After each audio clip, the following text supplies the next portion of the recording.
Welcome to the Movie Talk Show with Dave D.C. Callari from DC Unboxed and from the Screenwriter's Room, the screenwriter himself, Rob Alvarenga. Now, here is your host, Joe Zapata.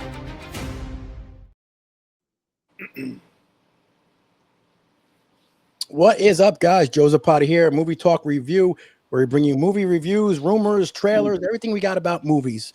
And of course, I can't do that with my team. First, the screenwriter, Rob Alvarenga. What's up, Rob? Gentlemen, we do move in herds. We do move in herds.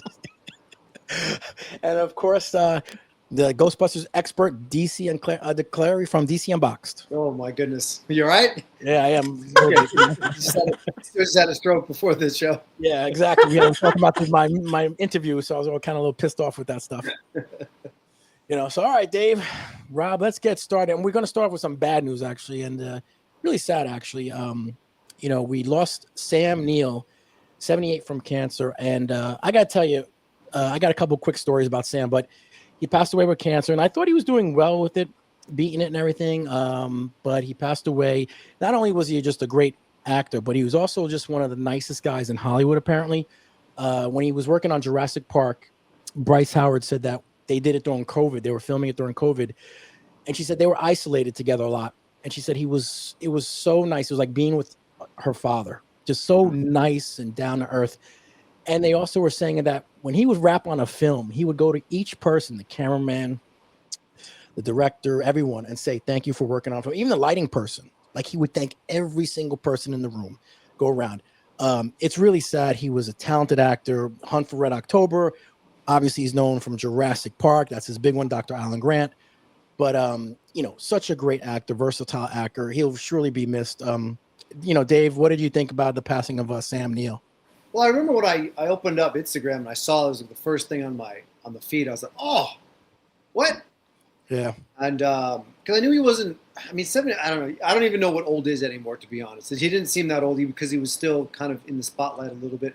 I'd seen plenty of interviews with him between when he had his original diagnosis and treatments, and then after that, and he seemed really, really fine. Yes. Obviously, I remember Jurassic Park. I read the book when it came out when I was, I don't know, how old was I? Like, I was in 6th grade. Saw the movie, and the amount of people that were like, he was my childhood. Mm-hmm. And I don't know. I guess maybe he was mine too, because like he was just always there, right? Mm-hmm. And I watched Jurassic Park yesterday. I'm like, let's go back and watch the first one, right? Because I've seen all the other ones, and that movie still really, really, really holds up. Mm-hmm. Like, it's clearly the best one in the franchise.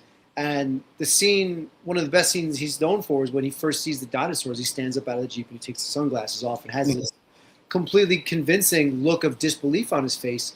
And the John Williams' beautiful score is there. And I was watching it. I've seen the movie 100 times. Mm-hmm. And I still got goosebumps. I was like, the wonder of that movie and his performance is still there. Mm-hmm. And it's really great that he's left such a body of work that was really pivotal for the industry. Like Jurassic Park was one of those pivotal movies, right? Yep. And just for people in general. Yep. And I'll even give him credit for his role in Event Horizon, the movie I love to hate. Yeah. Also, Bicentennial Man was also one of my favorites. The Hunt for Red October, which one of my favorite scenes with him, actually, when he got shot and he's like, I wish I would have seen whatever. But great actor. Rob, what did you think about when you heard the news? This one actually, it kind of really got to me the more I started thinking about it, because you don't know these people, as a fan, as someone that actually wants to aspire to write and make movies. You hope that one day you get an opportunity to work with such a powerhouse actor like Sam Neill, and which he truly was. And but then I'm also remembering like just the times when he just spoke genuinely as himself in these interviews. I mean, for all intents and purposes, I mean, you could tell, what's real with some of these people and who's just speaking out of performance. He never performed. He was genuinely himself, and for all intents and purposes, he was one of the most gentle, most like just pure souls that you probably would ever want to meet, and also just be associated with in an industry where everything's make believe, and including people. Some people are very fake, no Mhm. matter like how you speak to them or do business with them. So, but Sam never came off as that, No. and every time you saw him in a movie, you just felt like, you know what, I'm gonna see something that I have not seen before, and he's gonna take me on a journey, and I'm glad he's there with me. You know, 100%. it's just it's sad. It really got me sad thinking like, wow, we just lost not just a great actor, but just a generally awesome human being. Mhm. And the two things that I just want to add, on his his resume, and just see the movies that he's been in. It's just incredible. I don't need to go through the whole thing. Look him up, you'll be impressed. But the two things I remember is well, Event Horizon, where this guy turns to be the villain. You're like, no, no, not you. Don't go crazy on me. I need you to get through this horror movie. So um, there's that I remember. Then also the final shot of Jurassic Park, the original one, where he's sitting in the back of the airplane and the two kids are kind of like leaning on him, sleeping. You know, I just can't. Someone said it on the internet, and I totally agree. It's like we are all those kids right now because that was him. He Mhm. just had us in his embrace, and we were just so comfortable and safe with him. Mhm. And man, you just don't. People like that, just they're rare. They're rare. Mhm. We have to cherish them. Needless to say, that Sam Neill's a legend, and he'll be remembered forever.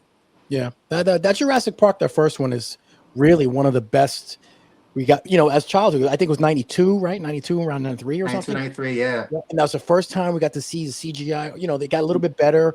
The dinosaurs on screen, and everyone with that movie changed everything. And it was really him as Dr. Alan Grant, perfect role. I mean, he was the perfect role for that, and it was just sad to see him pass away from cancer.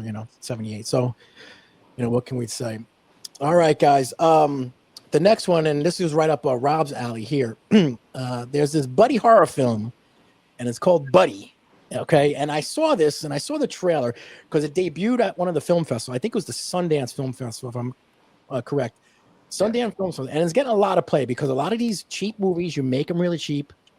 They make big money. We saw with Obsession, it's doing phenomenal. They're gonna do another sequel and everything. So now this movie Buddy comes out, and it's almost like a Barney killer movie. These kids are trapped in the 90s television Barney era TV, and this killer, I don't know, unicorn is killing people.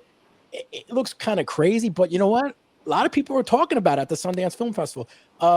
Rob, this is up your alley. What did you think about this trailer? What is this something you were interested in? Yes, 100% yes. This trailer is 42 seconds long, Yes. and this trailer will leave you thinking like, what did I just see, and why am I not going to get any sleep tonight? This thing looks really, really disturbing, jarring, and it's they did a whole promo about like I think they have some people that made weapons on this project. Who Correct. cares? Whoever is doing this, I mean, kudos to whoever put together the trailer because it gives you exactly what you need to know what this thing's going to be about, and just enough really disturbing imagery to like say, okay, I'm in. You said it yourself, these type of movies, it works because it's such a simple concept. I think the director even said it at Sundance. Like Hmm. it's Barney, but a horror movie. Yes. Sign Hmm. me up. Sign Hmm. me up. Yes, this thing is gonna. I just hope they don't, just drop the ball somewhere with like, when you start seeing more what this movie is going to be about and what's involved. So, because I could see how this thing falls apart. The Hmm. concept's great. The premise Hmm. is awesome. How you stick the landing, let's see. We'll see what happens, man. But right now, ooh, it's a chilling, chilling thriller. I can't wait. I can't wait to see this thing. Dave, you're not a big horror guy, but did you see this little teaser? What do you think? Anything? Yeah, I'm curious if the whole thing is going to be in like like the '80s VHS wash like filter that Yeah. the trailer was Yes. in. Hmm. I mean, it shows you next to nothing, which Mhm. is intriguing. And to Rob's point, like the premise is pretty interesting. Hmm. And I remember I didn't see Weapons. Again, I'm not the horror guy, but I do remember everyone talking about how creepy it got towards the end. Like I thought it was going to be one thing, and then as I heard more about it and saw more clips, I was like, "Whoa, this is completely different than what I thought it was going to be." So this could be something similar, or they're just hoping to get by on what Weapons was able to do. But I do like to see people taking big swings, and this is something we haven't really seen. I mean, it maybe has a little bit of like the Five Nights at Freddy vibes. Mm-hmm. Also fine because those movies did well. Yeah, they did. So, it's good to we hit that small period of time where everything was like the torture porn, and horror got really stale for like I would know what was out even though I didn't watch it, but I just feel like it just got really stale for a while. Yeah, and it seems like now some ideas are starting to get creative again.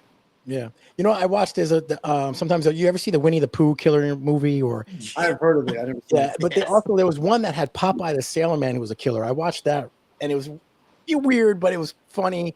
I hope this doesn't get as cheesy as that, but but let's hope it does well. It kind of Barney killing people. Yeah, I think it could work. I wonder if he ever picks up the kids and pierces them on his unicorn. Yes, that'd be pretty cool. If that happens, you heard it here first, guys. Okay, we'll see. All right. The Russo brothers, we always know them for Avengers. That's what they're main known for. And the Gray Man. So the Russo brothers are actually a great movie back in 1993. I remember seeing it in the movie theater. Was Free Willy, and I remember Michael Madsen was in it, and it did really well. It was only $20 million. It cost like $20 million to make, but made $153 million. Big movie. It was a big hit during the summer, and now the Russo brothers are actually going to be doing a sort of a remake on Willy. Not sure how it's going to work, but everything. But Dave, are you interested in seeing anything with the Russos doing a Free Willy remake? Just put in the Michael Jackson song and I'll see it. It's fine. Sold. That's it. You're sold, huh? I don't know. This is one of those movies where I've seen it. I think I saw it once, like when it came out, so I don't remember much about it at all. Mm-hmm. So does it need a remake? I don't know. Do we need any remakes that ever happen? No, probably not. But is it one of those that it's like one of those lightning in the bottles, right? Like I assume it was pretty good. Can you do it better? So I don't know. I don't know. Will the remake just be an exact retelling of whatever that story was? Mm-hmm. And I think who was the kid who was the main character? Ooh, I forgot that kid. It wasn't like Josh Hutchinson or anything like that, was it? I don't know. I don't remember. I don't remember the kid's name offhand, but it was I got to look it up and see now because I just feel like from what I remember, obviously whoever he was and his charm as a child actor was part of what made that movie what it was.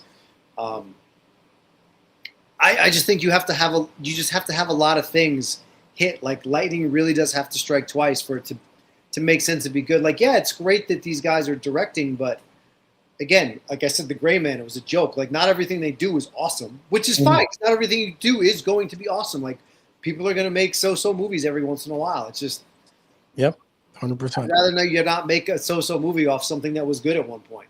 Yep. His name was Jason James Richter, and he played Jesse. That was the kid's name. He's not in a lot of stuff, but that's who it was. Rob, Free Willy, any interest? Russo brothers are behind it. They're doing it. What do you think? It is only because the Russo brothers are involved that I had any interest in this whatsoever. Okay. And I mean, I actually saw Free Willy. Yeah, I didn't share that fact with a lot of people at the time because at that time I remember there was just a lot of immature jokes about Free Willy. Yeah, of course. But I did catch it, and it's a very touching movie in the vein of like it came out in the 90s, but it could have easily came out in the 80s. It has that kind of like old school kind of campy charm with that gives you like a surprise emotional hit at the end. So it's for what it was a good movie. I don't know if you need to retell that movie because obviously what's going to be different from the original to now? Well, CGI, because you're going to CGI the whale. So Of course. that's what's gonna happen.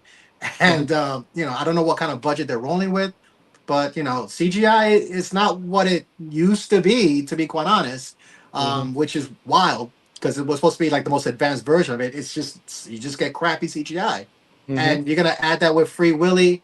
Who's gonna be the cast? I mean, I guess I don't know. Are they? Who's writing this thing?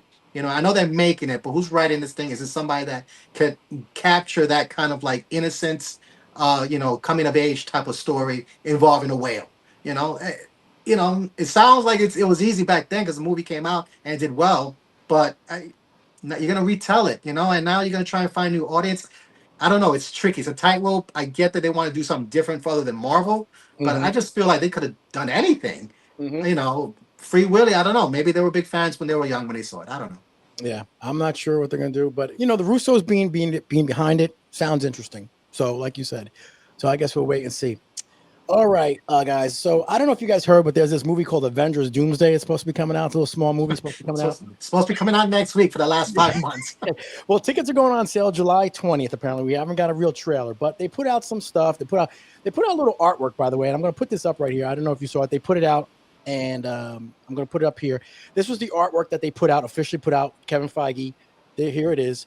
And something interesting catches my, obviously Doomsday is front and center. Obviously, Steve Rogers is there, and then you see right next to him is Reed Richards. Those two are front and center. But if you look underneath Doom's chin, that's Loki, Yeah. and you can see Loki. So there's something's going on there between Steve Rogers, Reed Richards, Who's above Felt of Cap? Cap. That's Falcon. That's Falcon. That's Falcon. Oh. That's Falcon over there. So that's Yeah. Falcon. That's He made it to this movie too. Son of a bitch. No, Yeah. he did, but you don't see his face, so that means that he gets it. Yeah, you don't see his face there, but you see the Thunderbolts are there, X-Men. You see they're like broke off into like factions here. It looks like something's going on. I don't know. That looked pretty cool, that image. But what I wanted to talk about is actually what happens after Secret Wars, because there's a lot of rumors going on. What is Marvel focusing on after Secret Wars? We got Doomsday and then Secret Wars. So now there's been a list that's been going around. I took the list and I took it and I'm bringing it up here for you guys. Here is the list of what's proposed from Marvel as what movies they're going to concentrate on. And I don't know if this is 100% accurate. These can probably change because I know one of the movies on there we haven't ever seen yet This is the updated list that I have. Okay. So here it is. So first we got Black Panther 3, which that makes tons of sense. Another Avengers movie, Spider-Man 5, Thor 5, Shang-Chi 2, Thunderbolts 2, X-Men movie, Fantastic Four 2, Midnight Suns, and then finally, yes, Blade. Blade is on there, Blade, but we will never see Blade, and I don't know why they keep talking about this movie. Blade's not a real movie. It's not a real movie. No, We got our Blade already with Deadpool. So I wanted to ask you guys first, Rob, I'll start with you. Yeah. After Secret Wars, where do you think Marvel should focus their energy on? Those movies? Something else? What do you think we should do? Snyderverse. That's not a yeah. Well, no, I honestly, my biggest, I think they need to really, I think they made this decision. So I don't think this is anything like, I'm just, giving like a hot take on this, whatever. But I think the X-Men are the key for this because, we're kind of moving away from like the whole universe shattering events that need like the Avengers and need everybody to come in and and help and save the day. They the Infinity Saga is perfect. It led up to Endgame, and it was such a global level type of like event that rippled. It's still the effects of it is still felt today in their movies, which is great. When this phase finishes, um, I don't know how much we're gonna be either feeling the ramifications of what happens in Secret Wars or not, because it's a reboot. Secret Wars, the whole purpose of having Secret Wars is to reboot everything. So if you're gonna do that, why don't you focus in on the actual like franchise that's been proven to just be successful? X-Men, the original X-Men trilogy it shit the bed with the Last Stand, but overall, that trilogy, those are characters that were like married to the audience. Like we truly cared for every single one of those characters, the main characters. So this is an opportunity to do what I thought Marvel should have did after Endgame. Focus in on a group and let us go through the whole phase, but through them. Yes, you could bring in all your, these other stories, that actually affect the overall storyline. But there should be a core. Like the first phase, Infinity Saga, is the core Avengers. Those were the guys that kind of like powered us through till Endgame. And that's what left us with the emotional, just feeling of it. With the after that, it's just been just throwing everything at the wall and just hoping everything sticks. This is now Marvel's opportunity to start over, and I think the X-Men, hopefully they get the right people to play the characters that we know and love, and just the next phase should just be about the X-Men, the mutant saga. There's so much stories that you could do through just the whole mutant genre of Marvel, that it could definitely power more than a few movies, and then bring in all the usuals like Spider-Man, Thor, whatever, because X-Men covers everything, Earth, cosmic, everywhere, and these characters are awesome. So I think they really need to lean into the X-Men in this next phase. That's my opinion. Okay, Dave, what do you think? What do you think they should lean in after Secret Wars? So I don't disagree, because everything's kind of cyclical, right? Like we had X-Men and Spider-Man, and we've had how many iterations of Spider-Man? We have the same players from the original X-Men's. And clearly, listen, granted, we've had a lot of X-Men movies, some real stinkers and some great ones. Like X-Men First Class is a fantastic movie. And it's not a universe-shattering storyline. It's the very beginning, and it's great. Days of Future Past, a little bit more stakes, but also another great one. But I feel like even with something like that, they're fairly self-contained. So you can do a lot of great storytelling in smaller self-contained stories that people are going to want to see, especially if the writing is good. And if you can bring back, listen, I don't think you're going to be able to get everybody, the original casting back, and you may not want to. But as long as you've got Patrick Stewart and Hugh Jackman and James Marsden for as long as they want to do it, I think stands a really good chance. I also like the idea of, since we know Blade's not a real movie, and I would like to see a real Midnight Suns movie, but I think Midnight Suns is SONS, not SUNS. And like, give us another small group, but something that's a little bit darker. Give us something along like the Werewolf by Night one shot, right? Start to go into that little more macabre, like dark magic side of Marvel. Let us a good Ghost Rider. You can introduce Blade into the Midnight Suns because at some point in the books he was there. Give us a better Morbius. Like this, you do Midnight Suns, you get a chance to redeem a lot of shitty characters that you gave us. And really do something cool that just shoots it off in a different direction. It's like, give us Marvel Ghostbusters, essentially, right? Yeah. That's a good way to say it. I was surprised that Doctor Strange wasn't really mentioned, like another Doctor Strange movie. I was figuring maybe they want to do him, but I'm not sure. And I do want to see Tony Stark come back sometime, like Iron Man. I want to see Iron Man back somehow, some way. I think he will in the next two Avenger movies. Because I'm a big Iron Man fan, and I always liked his, but even if it's not Robbie Downey Jr., maybe it's somebody else, because the other one was and from Armored Wars, what was it? I don't know the character. Oh, Riri. Wait, no. Oh, yeah, it wasn't working for me. Riri Williams is not the move at all. No, the only good part of that series was Mephisto at the end. Mephisto at the end, yes, 100%. Yeah, yeah, Sacha Baron Cohen. Yeah. Well, we'll have to see what Marvel does after Secret Wars. The final thing I want to talk about is, and it's one of my favorite movies, is V for Vendetta. That is actually one of my favorite movies. Hugo Weaving as V. I actually was him one Halloween. I got the mask. I was actually him. That's how much I love that character. Nice. Such a great character, V for Vendetta. So actually, it looks like it's going to be an HBO series, but the writer was Peter Jackson, and they lost the writer. Now, James Gunn and Peter Safran are still going to executive produce this movie. It's going to be sort of the prequel before he dies. Obviously, it's going to do a whole thing of V on how he was going around killing people and doing what he has, getting revenge. I love this character. I would love to see them do something on Evie. That would have been good too. But I'm a huge fan. I support this. I want to see it on HBO. Upset that they lost the writer.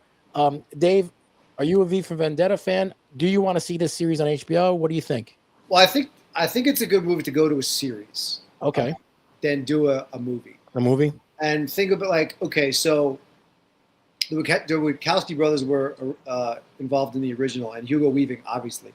And I think this movie was, 2004, 2005?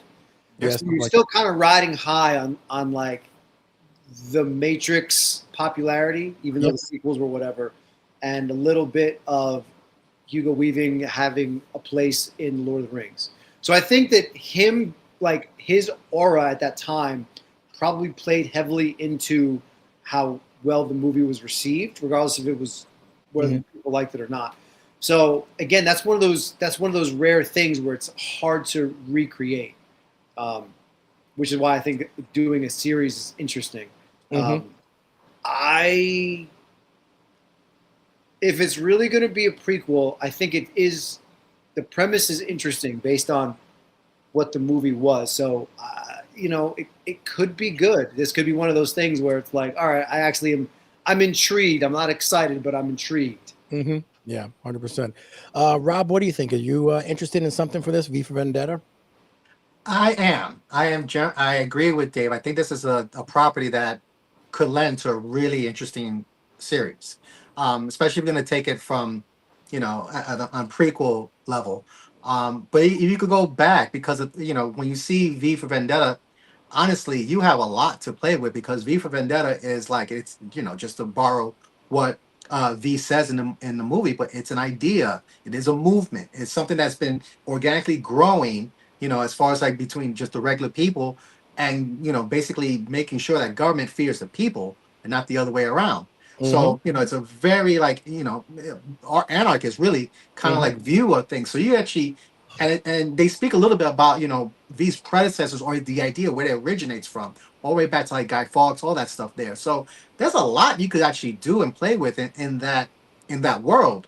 So the thing that I noticed with this news that concerned me was that the writer, they lost the writer. Yeah, they lost. And I'm like, so did he get fired? Like, what happened here? So I did a little bit of digging. I guess they were trying to sell this thing to HBO. Yes. And HBO rejected the pilot. And I mean, that's wild that they rejected a pilot for the series of V for Vendetta. It should be a slam dunk. Yes. And so, for what I'm understanding, there were, of course, the term that they usually, give you when these things happen, which is creative differences. Trying to say like, maybe the draft was more of a period piece, and HBO wants a more modern version of it.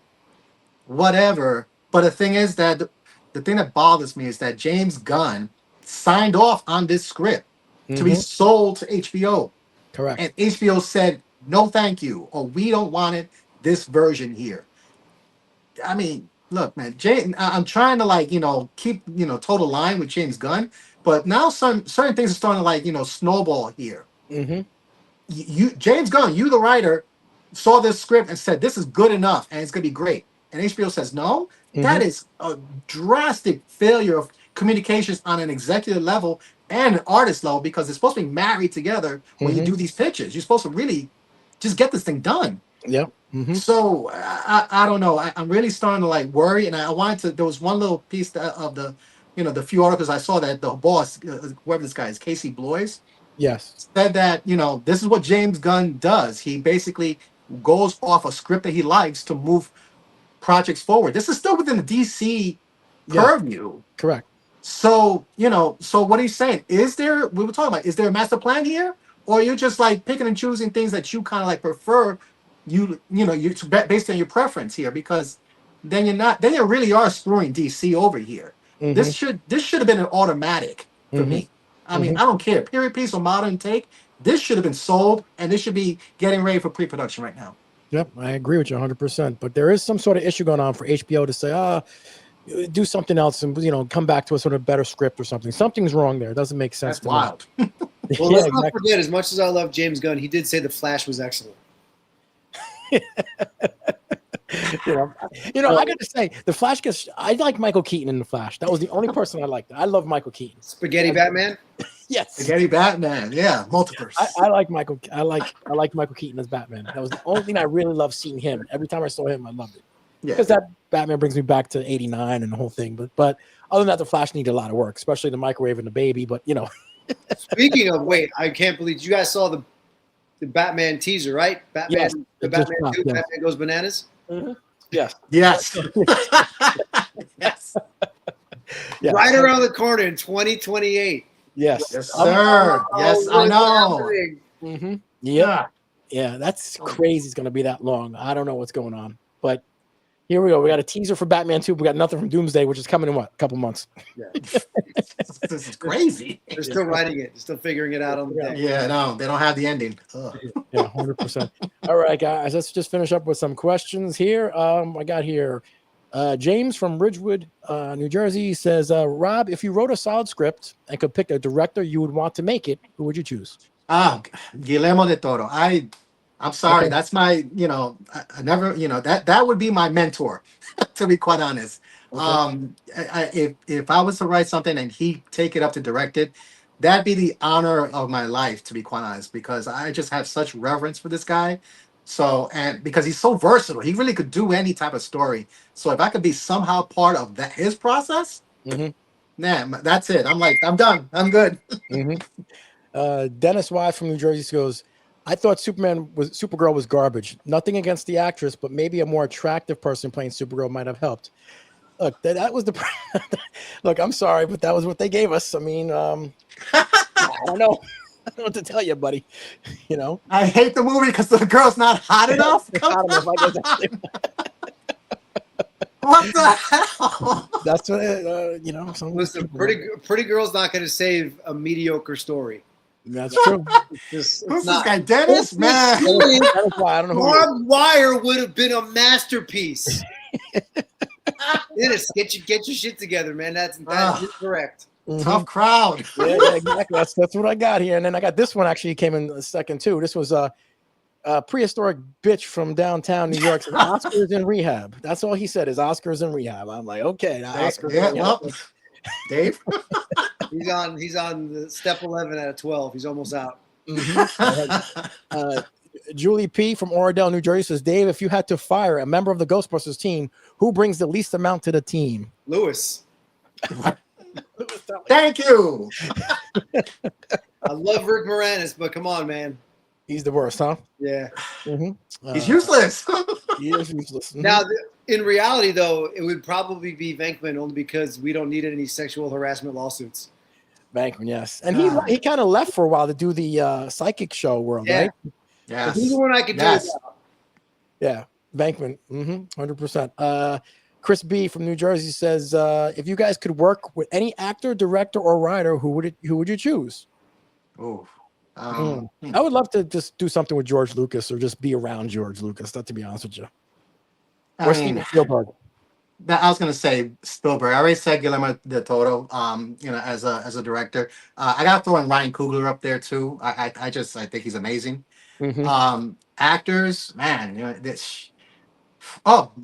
just hit me. Michael B. Jordan. I think he's excellent. I think he could do really anything, really. Yep, 100%. By the way, did you guys see the trailer for I Play Rocky? Yeah. No, I want to though. It actually looks really good. Maybe we'll talk about it next week. I Play Rocky, but the guy who they picked to play the Rocky, I don't know his name off the hand, but that guy hit it right on the head, man. I mean, apparently he spent a lot of time with Sylvester getting down all the, and he looks perfect. Interesting. I'm like, holy shit. That's what I was watching, the real Rocky movie. I'm like, holy shit, man, this is really good. Nice. Yeah, really good. So, all right, guys, another week. We will see you guys next week. Be good. I will talk to you guys. That's all right. You got it, fellas. Started from nothing. Jersey streets, we owned it. JZ pumping iron.